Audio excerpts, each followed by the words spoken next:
Les vacances. Nous rêvons tous de farniente et d'évasion au bout du monde. Mais pour préserver les villes, la nature et le climat, ne faudrait-il pas envisager de voyager autrement? Il faut un changement structurel, effectuer un virage complet. Avant la pandémie de Covid, des villes telles que Dubrovnik, Venise ou Barcelone étaient confrontées à un afflux permanent de visiteurs.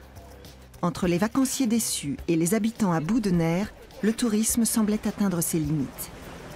Nous ne voulons pas être une ville de plage et de fêtes.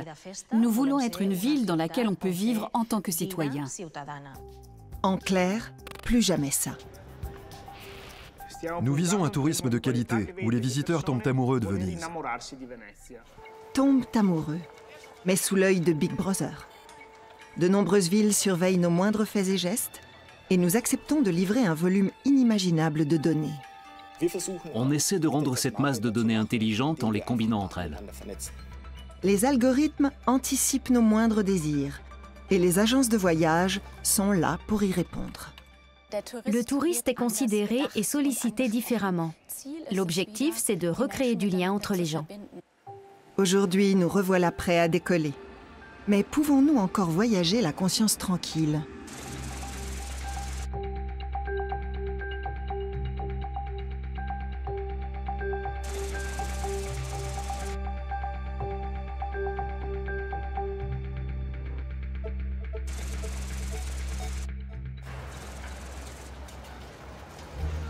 Les Ramblas de Barcelone. La célèbre avenue est un spot touristique par excellence. Du moins, elle l'était avant la pandémie qui a lourdement frappé la ville. Mais face à ce déferlement constant de voyageurs, les riverains ne se sentaient plus écoutés. Pour y remédier, Antonia Folguera a décidé de leur donner une voix, sous la forme d'une radio associative. J'habite dans le quartier du Raval, tout près d'ici. J'adore rencontrer mes voisins. On dit souvent qu'en ville, les gens ne connaissent même pas leurs voisins de palier. Moi, je connais des tas de gens dans mon voisinage. Eduard, soc l'Antònia. Sí, i tant. En 2019, Barcelone a accueilli 21 millions de visiteurs, soit 13 touristes par habitant. À se demander s'il y avait encore une place pour les Barcelonais sur les Ramblas. Et pourtant, il y a encore des gens qui vivent dans ces immeubles. Comme Edouard, qui ne va pas tarder à arriver. Eduard! Hola, bona tarda. Com estàs? Anem a la japonesa. Ens saludem a la japonesa. Edouard Elias Villa est membre de l'initiative citoyenne SOS Rambla pour la revitalisation de l'avenue. Pendant la pandémie, dans le cadre d'un projet inédit, il est allé sonner à chaque porte des Ramblas. Objectif, recenser le nombre d'habitants effectifs sur cette promenade d'1,2 km. Le résultat laisse songeur. 70 résidents, là où la municipalité en dénombre théoriquement 700.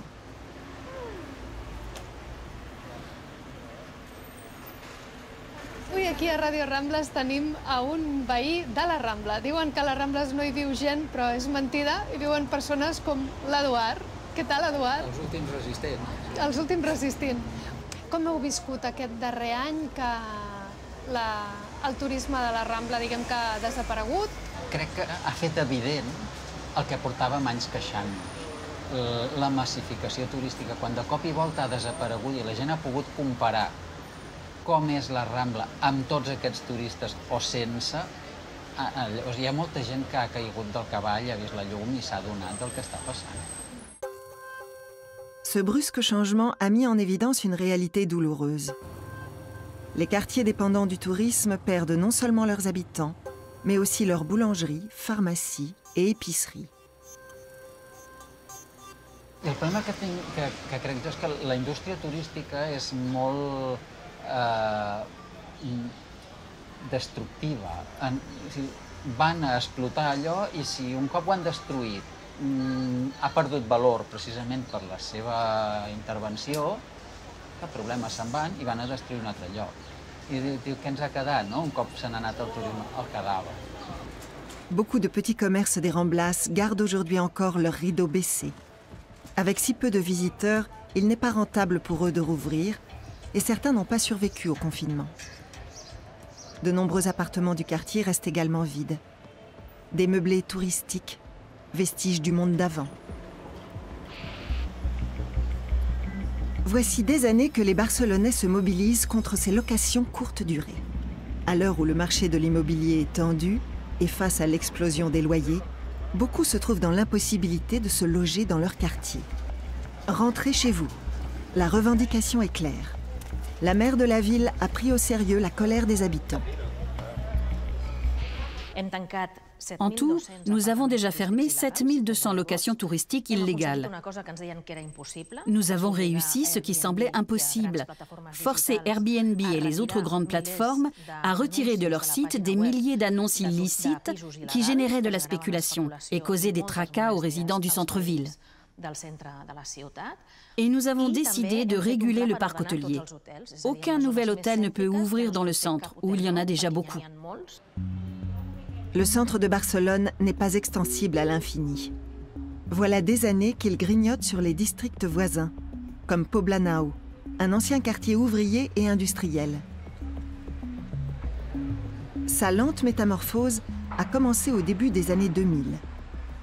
Une université y a vu le jour, ainsi que de nouveaux logements. À présent, la municipalité tente d'attirer des entreprises qui créeront des emplois localement. À côté de la célèbre tour Gloriès, un musée du design a ouvert ses portes en 2014. Une façon de faire venir des touristes à Poblenou? Nous ne voulons pas proposer des activités culturelles à destination des touristes. Nous voulons attirer les touristes vers ce qui intéresse les Barcelonais.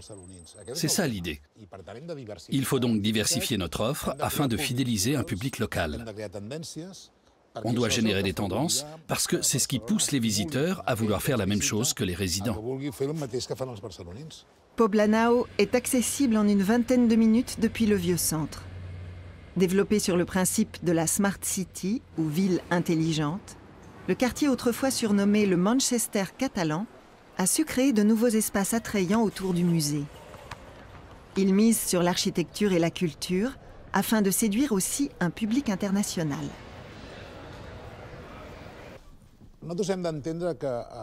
Élargir la carte touristique de Barcelone, c'est une manière de décentraliser et de diversifier les flux de visiteurs, donc de redistribuer la richesse, tout en suscitant de nouveaux centres d'intérêt comme la culture, le sport et l'écologie.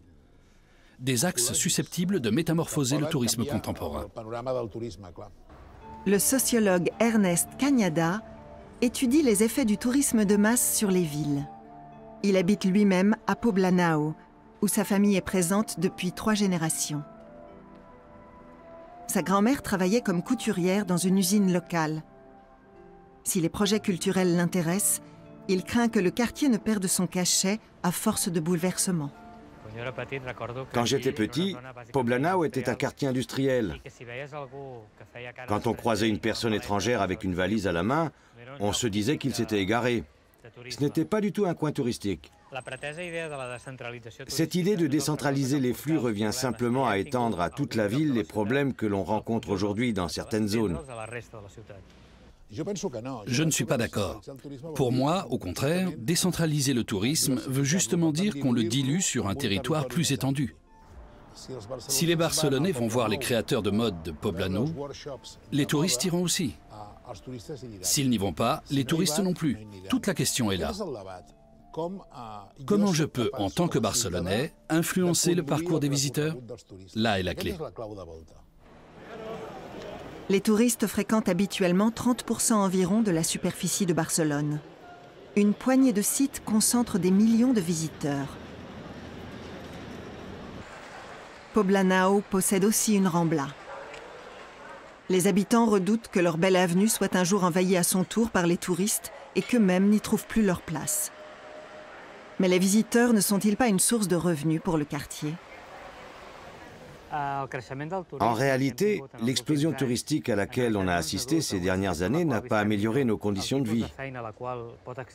La majorité des postes qu'on trouve dans le secteur du tourisme sont des emplois précaires, avec des salaires très bas, des conditions de travail exécrables, de la sous-traitance, du temps partiel. Finalement, ce type de tourisme n'a que des inconvénients pour la majorité de la population. Et Barcelone n'est pas une exception. De nombreuses grandes villes drainant un public international se trouvent face à un dilemme.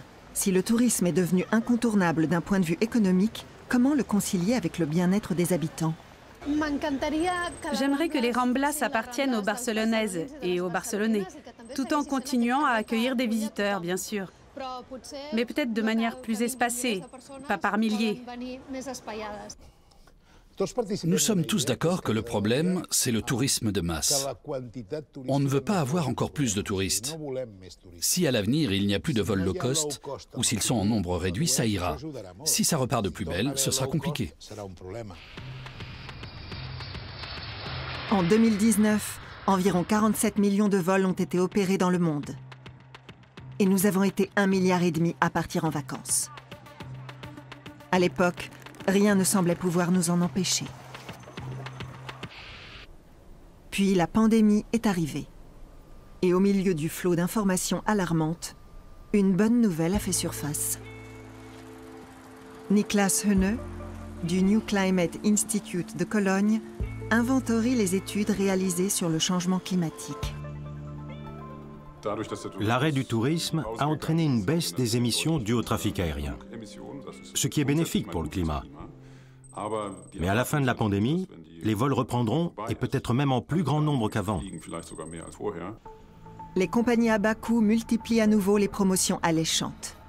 Barcelone pour 12,99 €, Venise pour 14,99 €. La course au prix bas a repris comme avant.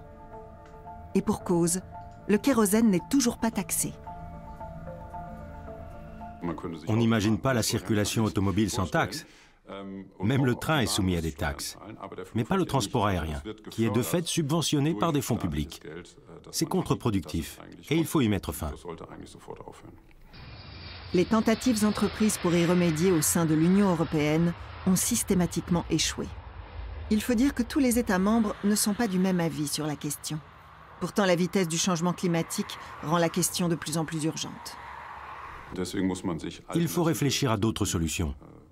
Par exemple, les carburants de synthèse. On peut les produire à partir d'électricité bas carbone et les utiliser dans les turboréacteurs.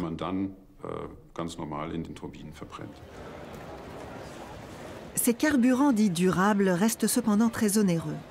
C'est pourquoi le transport aérien, comparé au train ou même à l'autocar, est encore une source d'émissions élevée. Un vol long courrier consomme ainsi quelques 3 tonnes de CO2. Cela correspond à une semaine de croisière, un autre type de vacances fortement émetteur de CO2. Et c'est aussi équivalent à une année entière de déplacement en voiture.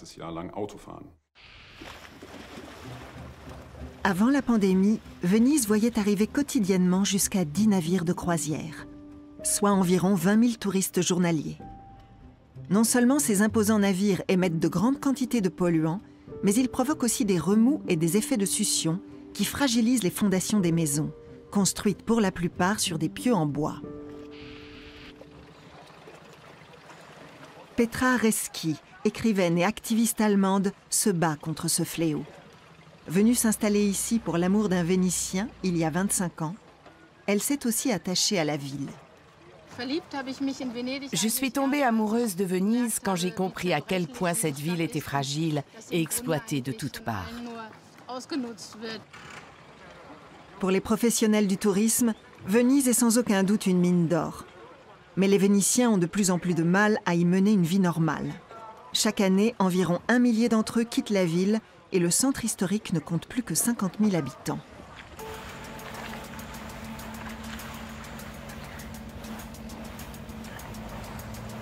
Deux semaines seulement après la levée du confinement, Petra Reski se rend au port pour constater de ses yeux ce que beaucoup refusent de croire. C'est le premier paquebot qui fait escale à Venise depuis longtemps. Bien que les annonces relayées par la presse affirmaient que les grands bateaux de croisière seraient bannis. Mais il n'en est évidemment pas question. Au printemps 2021, un communiqué habilement formulé du gouvernement italien est repris par les médias du monde entier sans être vérifié. Les grands paquebots seraient désormais interdits à Venise. En réalité, il n'en est rien.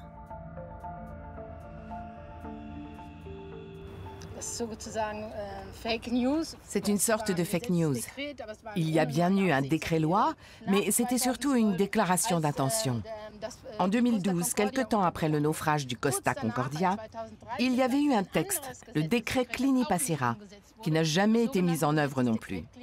Il prévoyait déjà d'interdire aux bateaux de croisière de longer la place Saint-Marc. Mais faute d'itinéraire de substitution, il est resté lettre morte.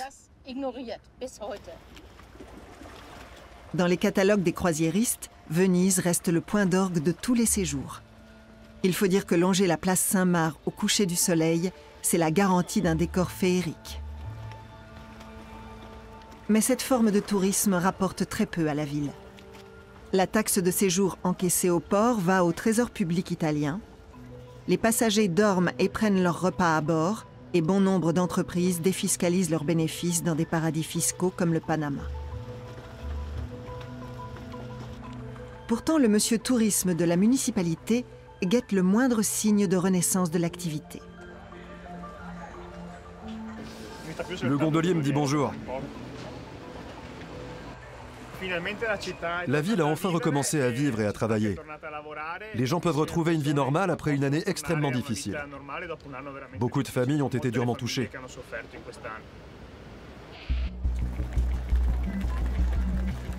Avant la pandémie, Venise était perpétuellement submergée par les touristes, à raison de 30 millions par an.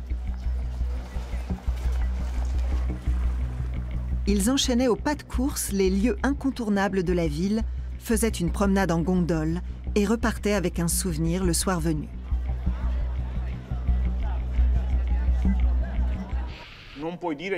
On ne découvre pas Venise en 3 heures, avec une photo au Rialto, une autre place Saint-Marc et hop, terminé. Il faut vivre la ville, entrer dans son rythme, y rester quelques jours pour sortir des sentiers battus, aller sur les autres îles de la lagune, faire une sortie en bateau, voir le soleil se lever et se coucher, se promener le soir en admirant le reflet de la lune sur les canaux. Mais la ville ne dispose d'aucun plan d'action pour faire advenir ce changement. Et aujourd'hui, tout semble déjà reprendre comme avant. Les touristes se massent toujours aux mêmes endroits. Pourtant, il existe à Venise des lieux paisibles, à l'écart des circuits habituels. Ce petit canal dans le quartier de Dorsoduro est bien connu des gondoliers.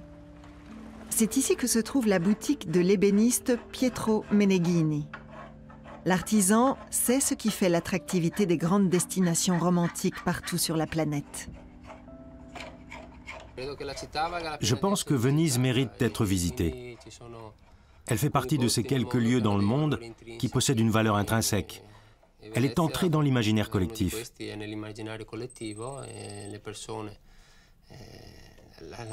Le tourisme de masse, c'est une somme d'individus, et je suppose que chacun a plaisir à venir dans une ville aussi belle. Personne n'a l'impression de faire partie d'une masse, même si c'est notre cas à tous. La spécialité de Pietro Meneghini, ce sont les forcole, les dames de nage supportant la rame des gondoles. Des pièces indispensables, d'autant que chaque forcola est fabriquée sur mesure en fonction de la taille du gondolier. Cet atelier d'ébénisterie est le dernier du genre ici. Ce sont aussi des lieux comme celui-ci qui font la particularité de Venise.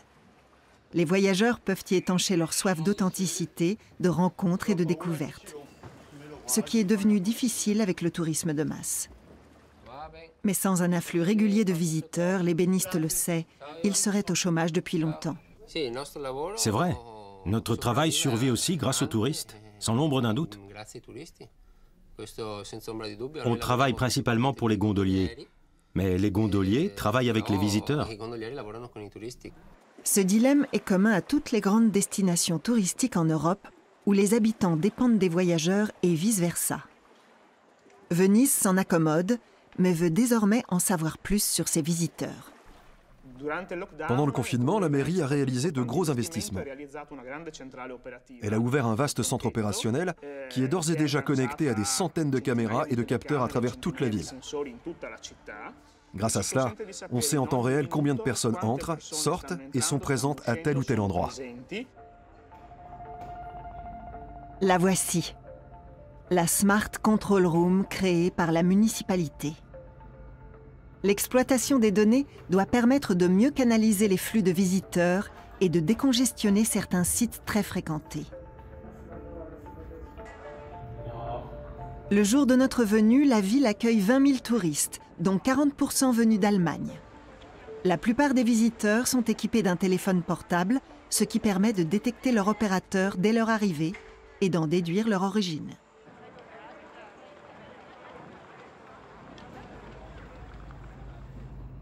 Avec ce niveau de sécurité, Venise est l'une des villes les plus sûres au monde.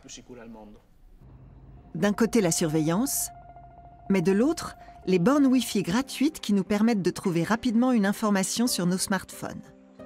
Idéal dans un lieu inconnu. Problème, notre activité en ligne laisse des traces. C'est le cheval de bataille de Markus Beckedahl, cyberactiviste berlinois. Il s'intéresse à la sécurité des données personnelles sur Internet et au fameux Big Data. Le terme Big Data désigne ces énormes volumes de données qu'on peut passer au peigne fin ou trier pour en extraire des informations pertinentes. Elles intéressent tous les secteurs. Le Big Data change la donne dans le tourisme parce qu'il crée de nouvelles possibilités, de nouveaux scénarios, mais aussi de nouveaux risques dont on ne parle pas assez.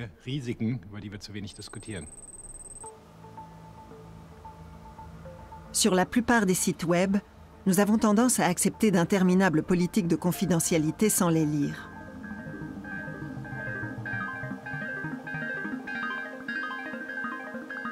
Nous livrons ainsi nos données à des algorithmes qui en savent toujours plus sur nos comportements et nos envies de vacances.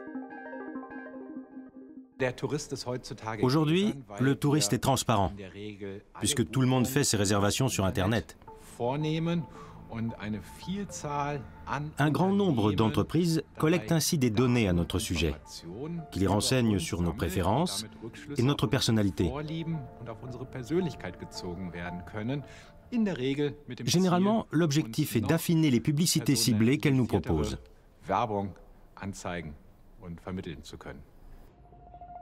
Facebook, Google, Instagram et les autres segmentent nos données en groupes cibles pour les revendre à des agences comme Saint-Elmos. Spécialisée dans le marketing touristique, elle élabore des stratégies publicitaires pour des régions entières. Olaf Nitz, analyste de données, transforme le Big Data en campagne sur mesure. Si vous faites du marketing, vous pouvez acheter des utilisateurs par tranche de 1000. Pour 10 centimes, vous aurez 1 millier d'utilisateurs qui verront votre pub s'afficher. En fonction du degré de ciblage souhaité, ce sera plus ou moins cher. Il y a d'autres modes de facturation, par exemple au clic. Dans ce cas, vous payez 10 centimes le clic, voire plus, jusqu'à 2 ou 3 euros, selon le public auquel vous vous adressez et la valeur que génère ce clic. Dès que nous effectuons une recherche sur Google, l'algorithme voit en nous un prospect intéressant et vend au plus offrant une publicité personnalisée qui apparaîtra sur la page que nous allons consulter. Ce qui coûte cher sur le net, c'est l'utilisateur qui s'apprête à réaliser une transaction. Si je sais qu'il cherche un hôtel 4 étoiles et qu'il a 3 enfants, le clic va être plus cher. Parce qu'il y a une forte probabilité qu'il fasse une réservation à partir d'une publicité ciblée. C'est pourquoi l'annonceur est prêt à mettre le prix. Avant même notre départ, les géants d'Internet gagnent beaucoup d'argent avec nos données. Et pendant nos vacances, que se passe-t-il, par exemple, quand nous cherchons un restaurant bien noté? L'ennui, c'est qu'on ne peut plus du tout se fier au système de notation. Des concurrents peuvent avoir laissé des commentaires défavorables. Le restaurateur peut avoir acheté de bonnes critiques ou demander à son entourage de fausser le jeu. Bref, ces évaluations ont perdu beaucoup de leur intérêt. Et quand une ville comme Venise recueille des informations à notre sujet, sont-elles protégées? On va sans doute vous dire que ces données sont pseudonymisées ou anonymisées. Naturellement, les données que nous collectons sont anonymes. On sait de quel pays provient tel téléphone, mais on ne connaît pas le nom de son propriétaire, ce qui serait contraire au règlement sur la protection des données personnelles. Le problème vient du fait qu'on peut relier les données entre elles. À partir d'un gros volume de données pseudonymisées ou anonymisées, il est tout à fait possible de sortir de l'anonymat certaines informations. Il faut dire qu'en vacances, on se rend souvent plus visible. Par exemple, en géolocalisant nos photos sur les réseaux sociaux. Le souci avec ce type d'information, c'est qu'un acteur privé ou public peut connaître l'historique de mes déplacements. En combinant cette information avec la géolocalisation d'autres personnes, il peut en déduire statistiquement où je vais me rendre demain, alors même que je n'ai peut-être pas encore réfléchi à la question. Les systèmes informatiques peuvent le prédire avec une probabilité élevée, et ainsi me faire des propositions commerciales en conséquence.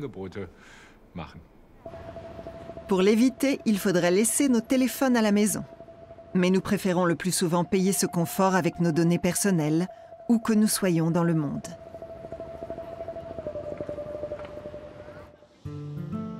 La municipalité de Dubrovnik a elle aussi profité du confinement pour installer des caméras dans la vieille ville.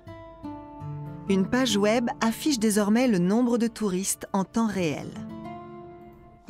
Nous avons entièrement modifié la gestion du tourisme.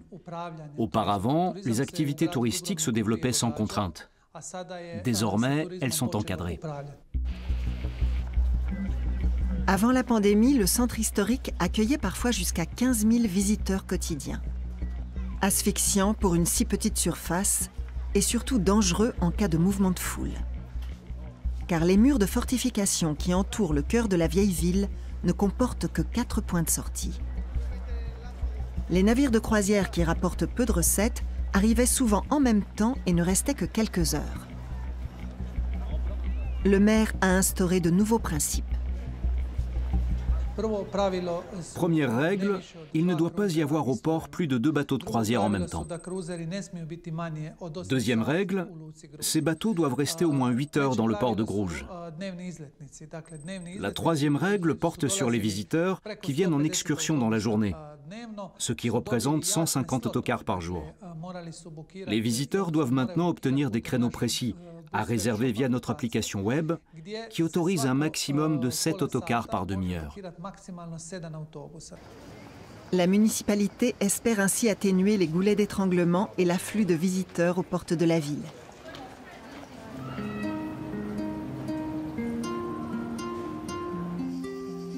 Le tourisme n'a repris que timidement à la sortie du confinement. Les habitants du vieux centre goûtent aux joies d'une sérénité retrouvée.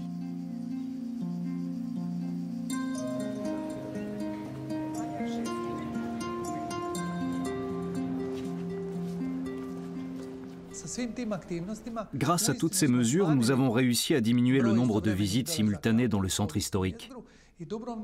En tout cas, personne ne pourra dire que l'an passé, il y avait foule dans le centre historique de Dubrovnik,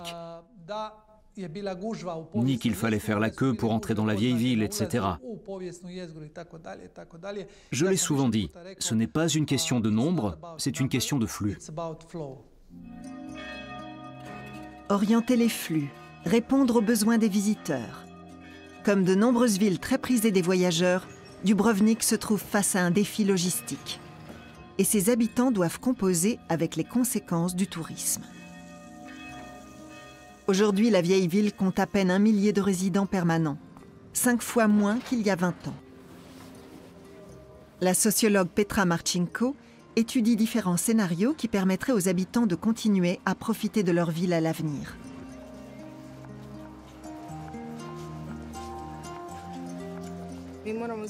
Il faudrait savoir ce que nous voulons pour cette ville. Qu'elle redevienne un centre urbain ou qu'elle continue d'être comme un musée à ciel ouvert. À partir du moment où l'espace de vie des gens est considéré comme une ressource, les conflits sont inévitables. Une ville peut-elle prospérer sans se préoccuper de ses habitants ? Dubrovnik a accueilli des tournages comme la saga Star Wars ou la série Game of Thrones et capitalise depuis sur ces mondes imaginaires malgré les réticences locales. Comment revenir aux réalités? La revitalisation du centre historique se heurte à de nombreux obstacles. Le premier d'entre eux étant l'accès au logement. Il est extrêmement restreint. Ici, les jeunes ont beaucoup de mal à acquérir des biens immobiliers, car les prix dépassent de loin leur pouvoir d'achat. Beaucoup de jeunes ont en outre perdu leur emploi dans le tourisme pendant la pandémie. Une raison de plus pour déserter le centre où les seniors font figure de derniers des Mohicans. À présent, la ville attend le retour des touristes, avec une impatience modérée. Nous ne refusons aucun touriste. Ce que nous voulons, c'est que chaque visiteur de la ville de Dubrovnik respecte le lieu qu'il est venu visiter. En d'autres termes, respecter la ville. C'est tout.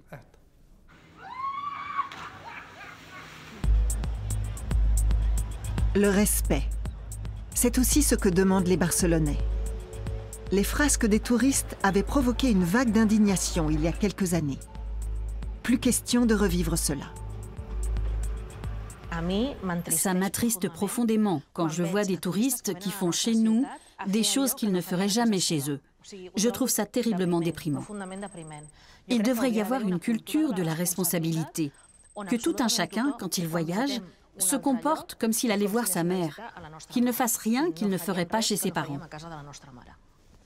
Pour que la cohabitation entre touristes et résidents des grandes villes européennes soit harmonieuse, il faut aussi une planification urbaine à long terme. Barcelone développe actuellement une nouvelle stratégie de mobilité et travaille à bannir les voitures de son centre. La ville possède déjà 250 km de pistes cyclables. À tous les coins de rue, des stations proposent des vélos mécaniques et électriques à la location. Ce service au tarif très accessible est réservé aux Barcelonais. Autre nouveauté, les superilles, des îlots de verdure qui viennent se substituer à d'anciens carrefours automobiles. Il en existe 5 à ce jour, mais la municipalité prévoit d'en aménager encore une 50aine. À terme, ces espaces de lien social devraient remplacer 60% des rues encore empruntées par les voitures. Dans le même esprit, les initiatives citoyennes visent à créer des petits jardins, y compris dans des quartiers touristiques comme Elborn. Un plus pour le voisinage. Bref, Barcelone se bat pour inventer une nouvelle forme de vie urbaine en capitalisant sur ses atouts. Barcelone a énormément à offrir du point de vue culturel. Nous avons de grands talents, des structures importantes, des artistes de premier plan. Nous pensons donc que la culture doit être un axe stratégique majeur pour attirer des visiteurs tout au long de l'année et pas seulement en été. Et pour que ces visiteurs passent du temps ici, viennent vivre avec les Barcelonais. Autre piste. Certains grands pôles touristiques européens détournent leur flot de touristes vers d'autres destinations périphériques.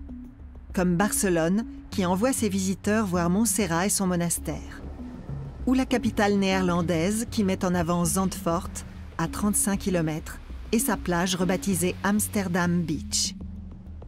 Copenhague mise également sur la décentralisation. Mais Barcelone applique une stratégie supplémentaire. Intégrer les visiteurs dans le quotidien de la ville afin qu'ils se fondent dans la population locale. Cela répond à une demande de nombreux voyageurs, comme nous l'explique la sociologue Christiane Varga, qui a contribué à une étude sur le sujet pour un institut de prospective autrichien. À ses yeux, l'avenir réside dans ce qu'elle appelle le tourisme de résonance. En physique, deux systèmes sont en résonance quand leurs fréquences s'harmonisent, quand ils entrent en oscillation. C'est une notion intéressante adaptée au voyage. On quitte le tourisme de masse, qui consiste à enchaîner des étapes formatées, pour aller vers un plus grand besoin de résonance, c'est-à-dire d'ancrage dans un lieu précis. Le touriste est considéré et sollicité différemment. L'objectif, c'est de recréer du lien entre les gens et de gommer la différence entre le touriste et la population locale. Dans l'idéal, on fait en sorte qu'il y ait des rencontres et que tout ce petit monde passe un bon moment ensemble. Les vacances se sont métamorphosées en un demi-siècle. Avant, on partait pour se reposer et ne rien faire, avant de reprendre le travail en pleine forme. Le voyage était une notion complètement distincte de la vie quotidienne. Les choses ont changé et on est aujourd'hui dans une ère de mobilité. Il apparaît de plus en plus normal d'être en déplacement, surtout pour la jeune génération. Les frontières se brouillent entre vacances et travail, ou temps libre et travail, qui sont de moins en moins strictement séparés. Le touriste ne veut pas être perçu comme un touriste. Il a envie de s'intégrer dans la population locale.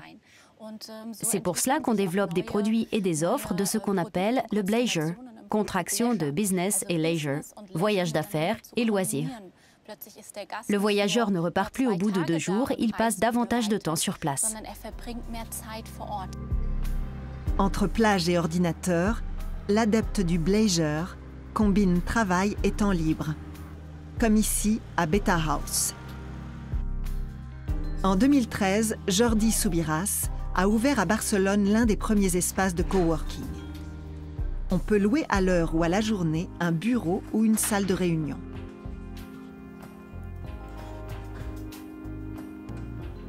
Le groupe hôtelier français Accor compte bien surfer sur cette tendance. En collaboration avec un investisseur immobilier, il a ouvert plusieurs de ses lieux de travail flexibles dans la ville, et pas seulement dans le quartier en plein essor de Poblenou. Il veut devenir leader sur le marché et proposera bientôt 1200 de ces espaces dans toute l'Europe. Les chaînes de salles de coworking adossées à de grands groupes comme Wojo ont une stratégie claire.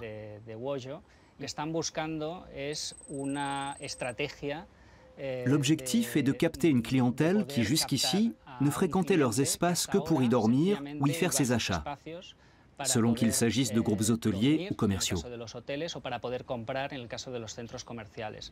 Ce nouveau modèle témoigne aussi d'une volonté de contrer Airbnb qui grignote depuis plusieurs années les parts de marché de l'hôtellerie traditionnelle. Voici l'offre d'hébergement Airbnb à Barcelone depuis la création de l'entreprise en 2008. 1 point, 1 logement.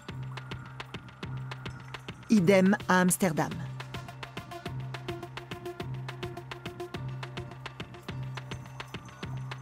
Même situation à New York ou à Berlin. La plateforme a bouleversé le secteur touristique dans le monde entier.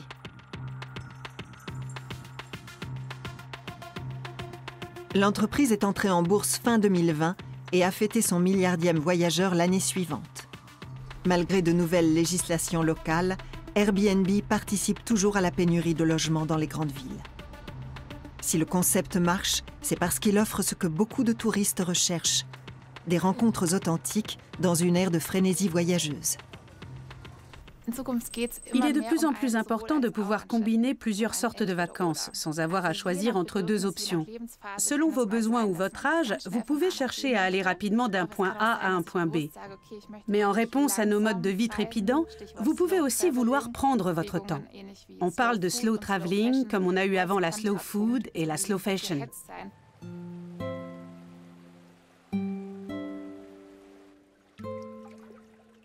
Avoir de l'espace, c'est le nouveau luxe.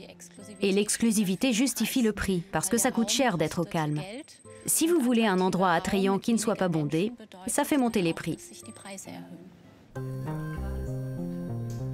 Certains touristes ont désormais une autre revendication. Des vacances durables. Kai Pardon l'a compris il y a déjà 25 ans et a fondé une agence qui promet de voyager avec du sens. Son équipe teste tous les séjours proposés à la vente. Mais qu'entend-on au juste par voyager de façon durable? Ça peut être compenser l'empreinte carbone de tous les vols, ou encore utiliser un minimum de plastique sur place, privilégier les déplacements à pied ou à vélo, et aussi éviter les vols courts pendant le séjour. Des rencontres à hauteur d'homme. C'est par exemple le mot d'ordre de ces vacances au Vietnam, où les touristes se déplacent à vélo comme les habitants, ou randonnent à la rencontre des peuples des montagnes. Quand on emmène nos clients en voyage, on essaie de provoquer de vraies rencontres pour qu'il y ait des contacts humains et que les gens communiquent. Ce qui nous tient également à cœur, c'est que la valeur ajoutée reste autant que possible dans le pays. En moyenne, c'est le cas à 51% dans nos offres. Dans les hôtels tout compris, ça ne représente qu'une fraction. Plus la valeur ajoutée est importante, plus l'offre est durable. Pendant la pandémie, l'État allemand n'a cependant guère soutenu ces petites entreprises, préférant aider les géants du secteur comme la multinationale TUI ou la compagnie aérienne Lufthansa. Le tout sans contrepartie écologique. Ça aurait été l'occasion de canaliser des fonds dans la bonne direction, d'investir dans des démarches qui apportent vraiment un plus à la société. Par exemple, on aurait pu conditionner les aides versées aux compagnies aériennes à une réduction à long terme de leurs émissions de gaz à effet de serre. Lufthansa en particulier est à contre-courant de toute tendance durable. Son programme d'avantages clients est valable même sur les trajets courts et incite à maximiser le nombre de vols. Air France a elle aussi perçu des aides publiques, mais s'est engagée en échange à réduire de 50% les émissions de CO2 sur son réseau domestique d'ici 2024. La baisse du nombre de vols intérieurs devrait être compensée par un développement des liaisons ferroviaires. Mais les touristes doivent eux aussi adopter un comportement plus responsable. Dans le petit État insulaire de Palau, un film est projeté aux voyageurs dès leur arrivée. Cet archipel paradisiaque de l'océan Pacifique est très prisé par les amateurs de plongée sous-marine et voit sa population se multiplier par 6 pendant la saison touristique. Il est donc impératif de sensibiliser les visiteurs à la protection des fragiles récifs coralliens. Même si l'économie locale a bien besoin du tourisme. À l'atterrissage, les vacanciers doivent donc s'engager à respecter l'écosystème de Palau en signant un texte tamponné dans leur passeport. Un acte symbolique pour attirer l'attention sur le préjudice que représente le tourisme pour l'environnement partout dans le monde.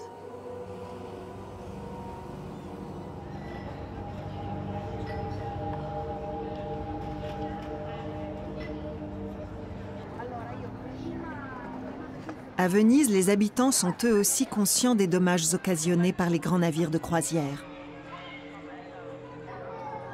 Ils en perçoivent les effets au quotidien. Avant la Covid, on avait 10 bateaux par jour. Dans ces conditions, le taux de pollution annuel autorisé par l'Union européenne était déjà dépassé dès le mois de février. Si j'ai mis du linge à sécher dehors et qu'un bateau arrive, je dois le rentrer, sinon toute la fumée se dépose dessus. Et ce n'est pas tout. Je vous assure que quand il y a des bateaux, dès qu'on dépasse le quartier de Santa Marta, l'air est irrespirable. Et pourtant, cette forme de tourisme semble avoir repris comme si de rien n'était.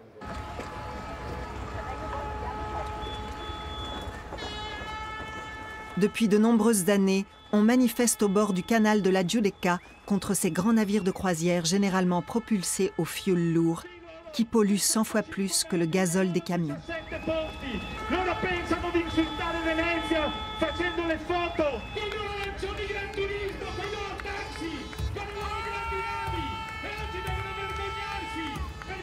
Les réservations ont repris à la hausse.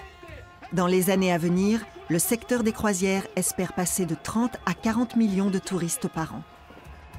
D'ici 2027, une quarantaine de nouveaux bateaux devraient sortir des chantiers navals un peu partout dans le monde.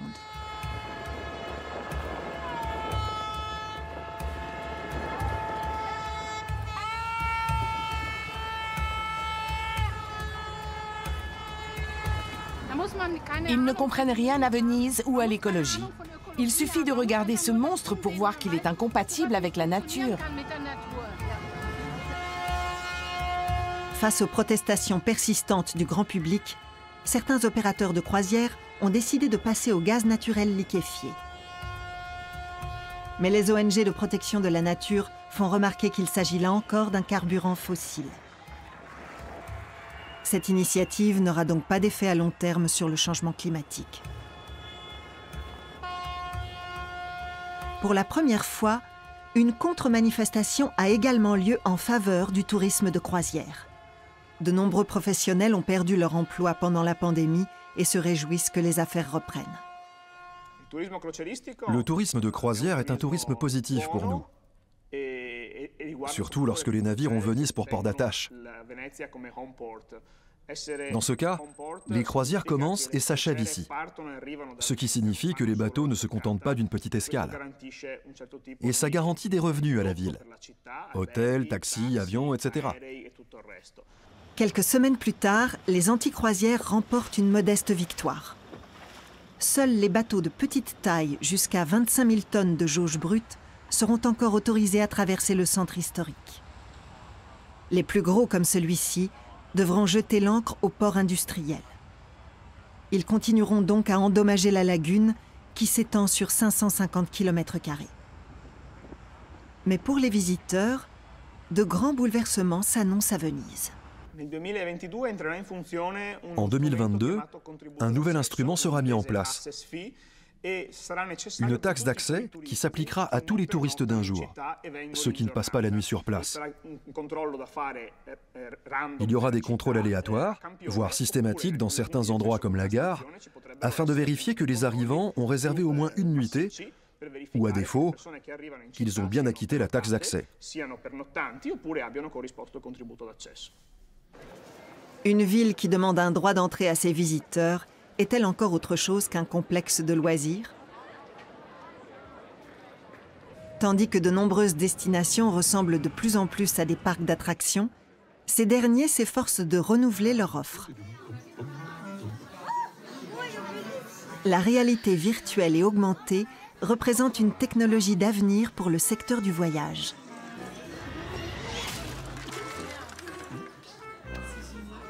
Dans la maison natale de Georges Clemenceau, c'est l'homme d'État en personne qui assure la visite. À Épernay, une appli permet de découvrir plusieurs maisons de champagne. Le virtuel remplacera-t-il un jour les voyages bien réels? Moi, je suis urbaniste de formation.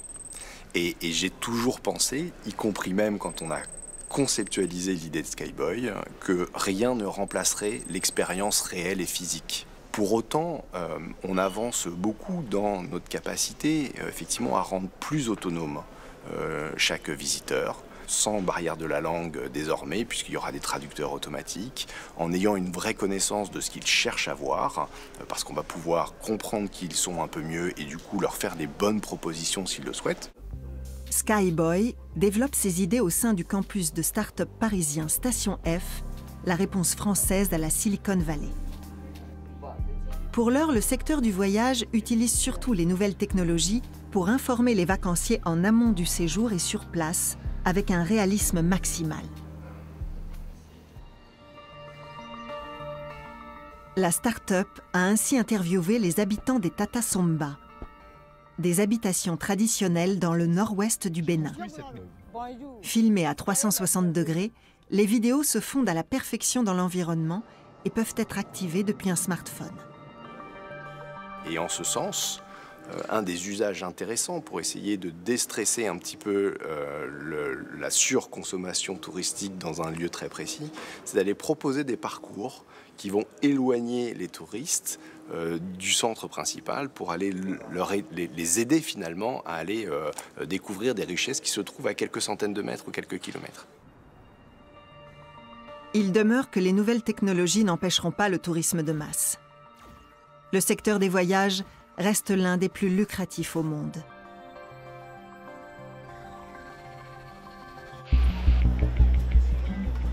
En 2019, il a généré pas moins de 1450 milliards de dollars. Mais comment concevoir un tourisme plus durable? Une solution serait d'en finir avec les grands opérateurs spéculatifs internationaux qui échappent au contrôle démocratique et promeuvent un tourisme de masse nuisible au territoire. C'est à leur niveau qu'il faut agir pour infléchir ce système mondialisé. Le pouvoir politique doit fixer un cadre et créer des incitations en vue de voyages plus durables et neutres sur le plan climatique. Si nous voulons continuer à prendre l'avion, il est impératif d'investir dans de nouvelles technologies qui nous permettront d'atteindre la neutralité carbone. Et à notre niveau, que pouvons-nous faire? Peut-être ne pas céder trop vite à l'attrait de l'exotisme et privilégier les destinations de proximité. Nous attarder un peu plutôt que d'enchaîner les visites. Préférer la qualité à la quantité. À l'avenir, la solution serait peut-être de partir moins souvent, mais plus longtemps, de peser soigneusement chaque décision de voyage, de décider en conscience où nous voulons aller. Et peut-être aussi d'éviter les moyens de transport polluants en attendant des solutions innovantes. Bref, d'arrêter de vouloir découvrir tout ce qui existe à n'importe quel prix. Notre façon de voyager demain dépend aussi de l'avenir que nous voulons façonner.